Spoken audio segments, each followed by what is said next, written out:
Hello everyone and welcome back to the DIY Astova series. In this video, we will be talking about a few design considerations. Specifically, we will be discussing over the advantages and disadvantages of design choices over seating direction. As there aren't any rules governing this aspect, there are several ways you can plan this.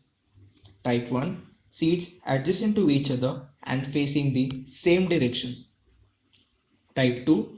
Seats adjacent to each other and facing the opposite direction.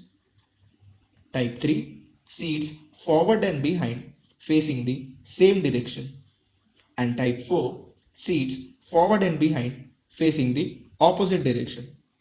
We shall now go about stating the pros and cons of each layout.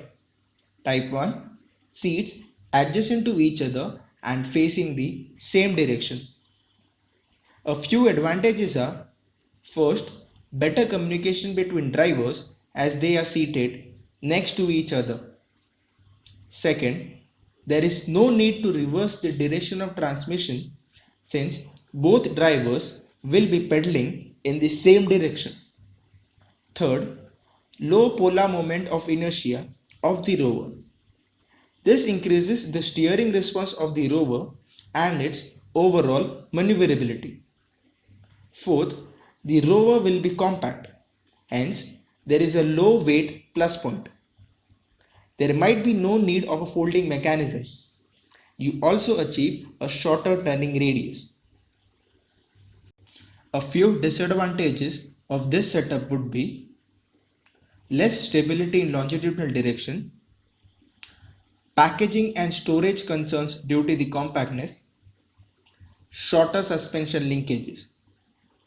We shall look why shorter suspension linkages is a disadvantage in one of the future videos. Now, let's move on to our next setting. Type 2. Seats adjacent to each other and facing the opposite direction.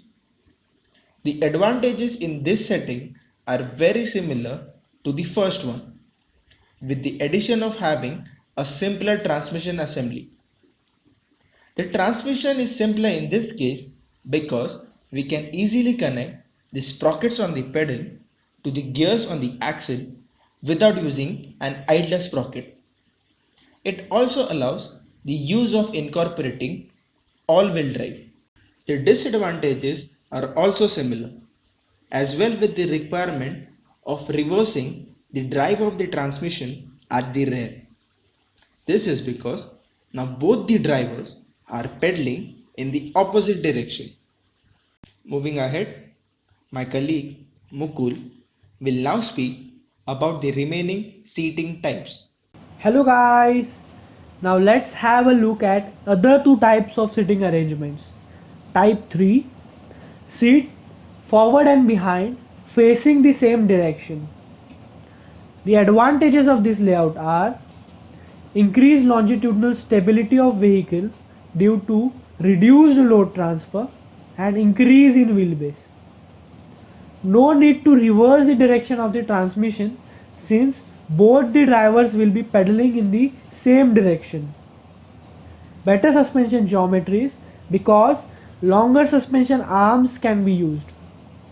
However, the drawbacks are poor communication between drivers as they are away from each other, higher polar moment of inertia which leads to poor steering response, need to incorporate folding mechanism because of longer wheelbase.